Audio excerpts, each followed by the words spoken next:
नमस्ते दोस्तों, स्वागत है आपका हमारे चैनल में। हाजिर हूँ मैं फिर से एक नई कहानी के साथ। रामधनुष टूटने की सत्य घटना। बात 1980 के अक्टूबर-नवंबर की है। बनारस की एक रामलीला मंडली रामलीला खेलने तुलसी गांव आई हुई थी। मंडली में 22 से 24 कलाकार थे, जो गांव के ही एक आदमी के यहाँ रुके थे। वहाँ सभी कलाकार रिहर्सल करते और खाना बनाते थे। पंडित कृपा राम दुबे उस रामलीला मंडली के निर्देशक थे और हारमोनियम पर बैठ के मंच संचालन करते थे, और फौजदार शर्मा साज सज्जा और रामलीला से जुड़ी अन्य व्यवस्था देखते थे। एक दिन पूरी मंडली बैठी थी और रिहर्सल चल रहा था। तभी पंडित कृपा राम दुबे ने फौजदार से कहा कि इस बार वो शिवधनुष हल्की और नरम लकड़ी की बनवाएं, ताकि राम का पात्र निभा रहे 17 साल के युवक को परेशानी न हो। पिछली बार धनुष तोड़ने में समय लग गया था। इस बात पर फौजदार कुपित हो गए, क्योंकि लीला की साज सज्जा और अन्य व्यवस्था वही देखता था और पिछला धनुष भी उन्होंने ही बनवाया था। इस बात को लेकर पंडित जी और फौजदार में कहासुनी हो गई। फौजदार पंडित से काफ़ी नाराज़ हो गए और पंडित जी से बदला लेने का सोच लिया था। संयोग से अगले दिन सीता स्वयंवर और शिव धनुष भंग का मंचन होना था। फौजदार मंडली जिसके घर पर रुकी थी, उनके घर गया और कहा, रामलीला में दोहे के लिए एक छड़ की ज़रूरत की आन पड़ी है, दे दीजिए। गृहस्वामी ने उसे एक बड़ा और मोटा लोहे का छड़ दे दिया। छड़ लेके फौजदार दूसरे गांव के लोहार के पास गए और धनुष का आकार दिलवा लाए।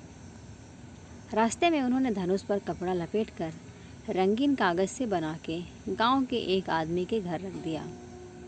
रात में रामलीला शुरू हुई तो फौजदार ने चुपके से धनुष बदल दिया और लोहे वाला धनुष ले जाके मंच के आगे रख दिया और खुद पर्दे के पीछे जाके तमाशा देखने के लिए खड़े हो गए। रामलीला शुरू हुई।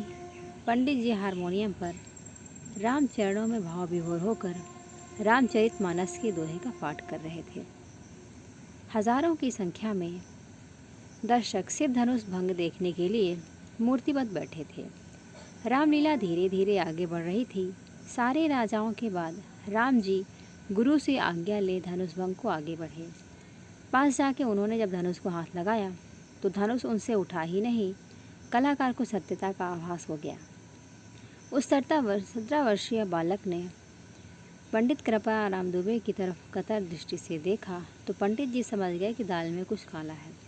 उन्होंने सोचा कि आज इज्जत चली जाएगी हजारों लोगों के सामने, और ये कलाकार की ही नहीं, स्वयं प्रभु श्री राम की इज्जत दांव पर लगने वाली है।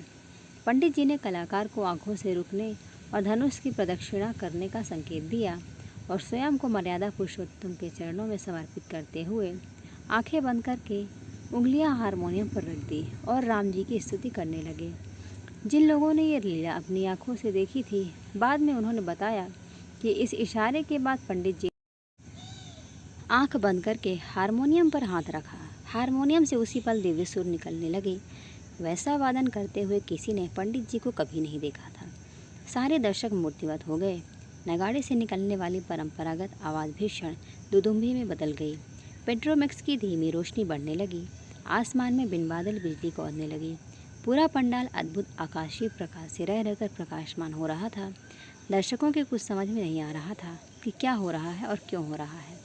पंडित जी खुद को प्रभु श्री राम के चरणों में आत्मसमर्पित कर चुके थे और जैसे ही उन्होंने चौपाई कही, लेख चढ़ावत खैचे गाढ़े, काहू न लेखा देख सब उठाड़े, ते ही क्षण राम मध्य तनु तोरा, भरे भुवन धूनी घोर कठोरा। पंडित जी चौपाई करते ही आसमान में भीषण बिजली कड़की और मंच पर रखे लोहे के धनुष को कलाकार ने 2 भागों में तोड़ दिया। लोग बताते हैं कि ये सब कैसे हुआ और कब हुआ, किसी ने कुछ नहीं देखा। सब एक पल में हो गया। धनुष टूटने के बाद सब स्थिति पहले से सामान्य हो गई। पंडित जी मंच के बीच गए और टूटे धनुष और कलाकार के सन्मुख दंडवत हो गए। लोग शिव धनुष भंग पर जय श्री राम को घोषणा कर रहे थे और पंडित जी की आंखों से श्रद्धा के आंसू निकल रहे थे। प्रभु श्री राम सबके हैं, एक बार श्री राम का होकर तो देखिए। जिसका हृदय निर्मल और शांत है, वही राम का हो सकता है।